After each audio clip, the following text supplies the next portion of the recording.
Alright everyone, since the news broke that it looks like it's going to be Sir Jim Ratcliffe that owns 25% of the club and the Glazers are going to stay, I've seen a lot of fans questioning what they're going to do if they disconnect and walk away from the club, and I've certainly been left with that quandary myself. So I'll talk a little bit about that and then look at why I believe it's the end of the Glazers in the near future, hopefully near future, whatever happens and however this pans out. Um, Back in 2005, when the Glazers first were taking over the club, I remember identifying with every part of Manchester United at that stage. We'd had nearly 20 years of Ferguson. We'd built a really positive identity and culture and ethos. Um, the the stadium was fantastic. We were the envy of English football. We'd had 2 years without winning the league, and believe it or not, that was a crisis back then. Such were the high standards that were expected at the club. We just recently signed two of the best young players in Europe in Ronaldo and Rooney. Didn't really count too much on Ferguson retiring anytime soon, and I was 26, so I was young, free, and single. United dictated everything in my life at that point. And in 2005, when the Glazers came in, despite the warnings, you are just also hoping that it's going to be all right and it's not going to be as bad as people are predicting. So there was no way that I would have walked away from Man United at that point. Some people did. Some people did and then came back. But I remember being outside the ground in the last home game of the 2004-2005 season with my friends having a beer and looking at Old Trafford and saying, I can't walk away from this. This is who I am. This is my club. No disrespect to FC United, but I don't want to go and support them. I don't identify with them. I support Manchester United. They're my team. Unfortunately, all the people that made doomsday predictions about the Glazers and what they were going to do to the club have been proved to be right. And 18 years down the line, when we're faced, in my opinion, with another crossroads moment as a United fan, it's very different. Because now when I look at the club, I don't identify with any of it. I don't identify with the culture, the ethos and the identity. It's awful. It stinks. The stadium's falling apart. We attract bad uns in terms of the players that come in. We have no structure. We have no strategy. We've been completely abused, neglected, and it's a shell of what it used to be. And that has been strategically done to the club. I take that football goes in cycles. I completely understand that, but there is no reason other than the Glazers and what they've done why Manchester United should fall any lower than third or fourth season in, season out, when we look at where we were left when Ferguson left the club. So it's inexcusable what's happened to the club, and I don't identify with it at all. I don't like the players. I'll be really honest with you, there's quite a big section of the fan base I don't like, and I don't feel like if I walked away, I'd be walking away from Manchester United. I'm walking away from something I don't recognise anymore. It's a carcass.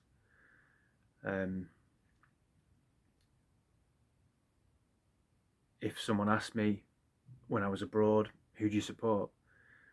Like, just as an example, if you're on holiday, Man United, I support Man United. But much like a Bury fan would say, I support Bury, but my club folded in whatever year it was. I feel like I'd say I support Man United, but my club died in 2023 because that's what it feels like is happening. United for me is a concept. It's an ideology. It's to some degree it's mythology, and I would never walk away from the concept of Man United. I would never fall out of love with the concept of Man United. But the physical structure of what's there at the moment is a carcass. It's a shell, as I said. We didn't need a takeover. We needed an exorcism. And much like when you watch a horror film and you see the person that's possessed, the outline of that person, the shell, is still there, but the soul, the character, has gone. And that's what's happened at Man United. to use another analogy, were on life support and we had the option of a cure. And instead what we've got is someone that's just going to keep you on a ventilator a bit longer, suffering probably. And that's the bit I struggle with, is that the Glazers are still here. I could have made peace with Sir Jim taking full ownership or even majority ownership. But the fact that they are still here and will have a large say on what continues to happen is too big a thing for me to get over.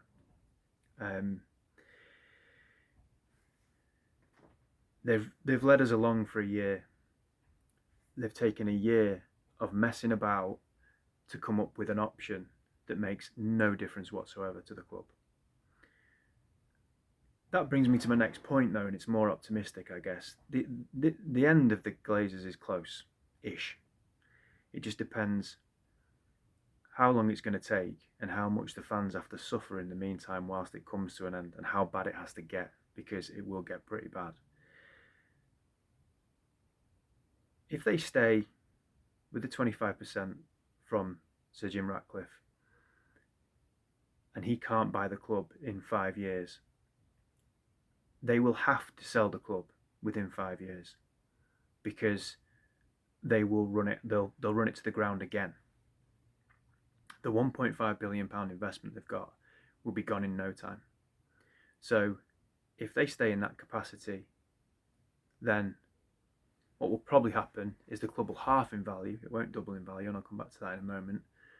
And they'll have to sell it off, and someone's going to get a bargain, which means they will then go. If Sir Jim buys it in the next 5 years, then of course they'll go in. Well, they'll go then. Or my preferred option is that Qatar aren't out of the race and they come back in and they go now. Obviously, that would be the dream option for us United fans, I think. I've said in many videos the club needs £3 billion spending on it in the next few years, really in the immediate future, and that £3 billion is the crux of everything.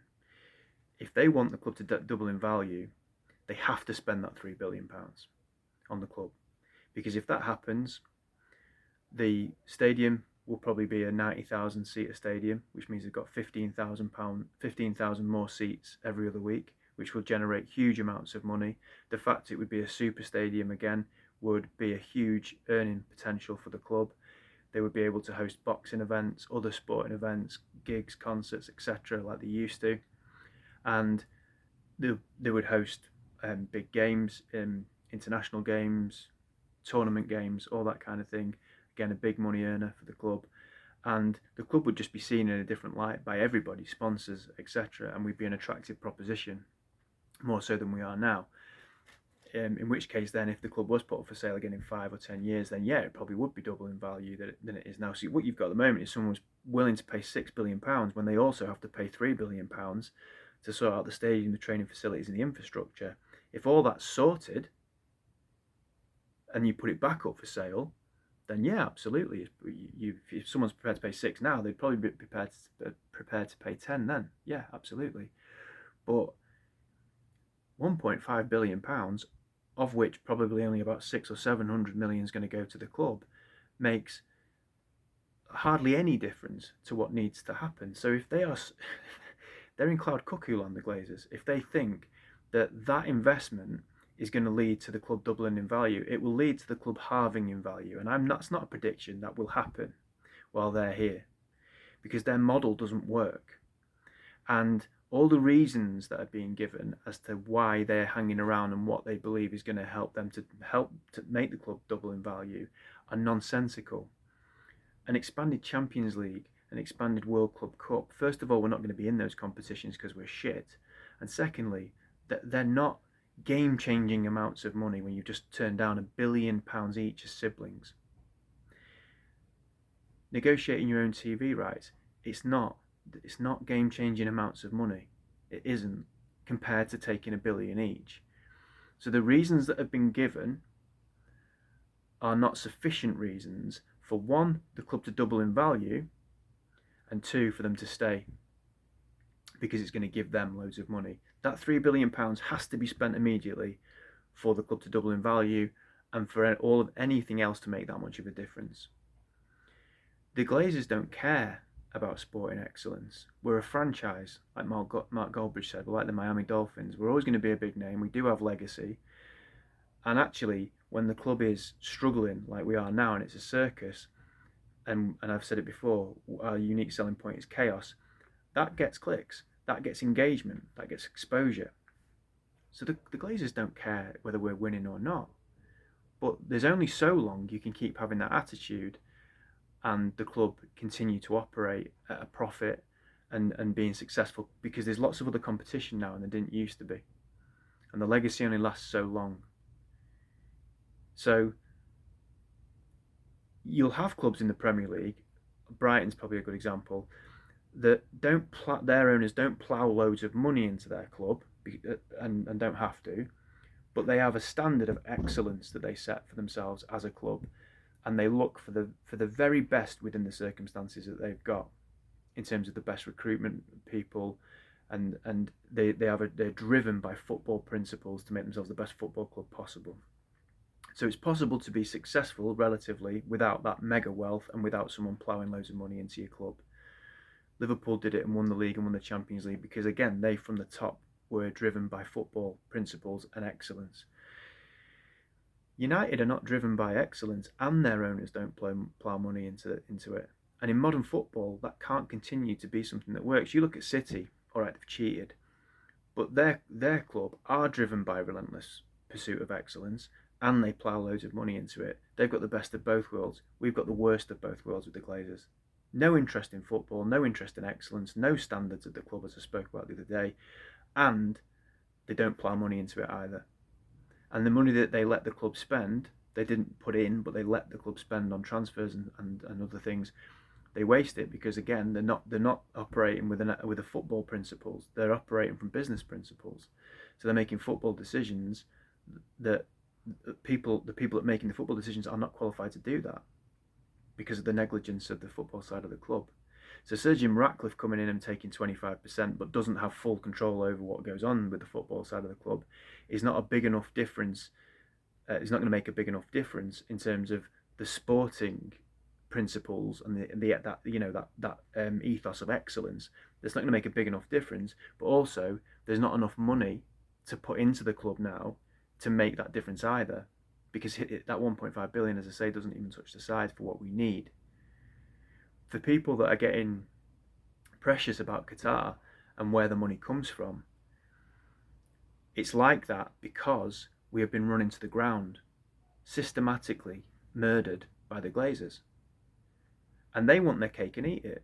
They want to be able to bleed the club dry, which is what they've done. And there isn't any money left now. That's why they need investment. So they want to bleed the club dry, but instead of then going, do you know what, we've pulled off the heist of a century here, and we're going to take £6 billion for it as well. They haven't even got the decency to do that. They then, even though they've bled the club dry, they are misguided enough to think that they can then stay with a minimum amount of investment and continue to do the same thing. No, it's over. And this is where they've run out of road. This Sir Jim thing gives them a little bit of a stretch of motorway, but that will run out again soon. And people don't seem to be able to answer this when I put this as a proposition. The reasons I'm given don't make any sense to me. So it's over for them, one way or another. Thank God. But as I said, the problem for the fans is, how long do we have to suffer until that point comes? Because it will come, and it will come within the next 5 years, in my opinion.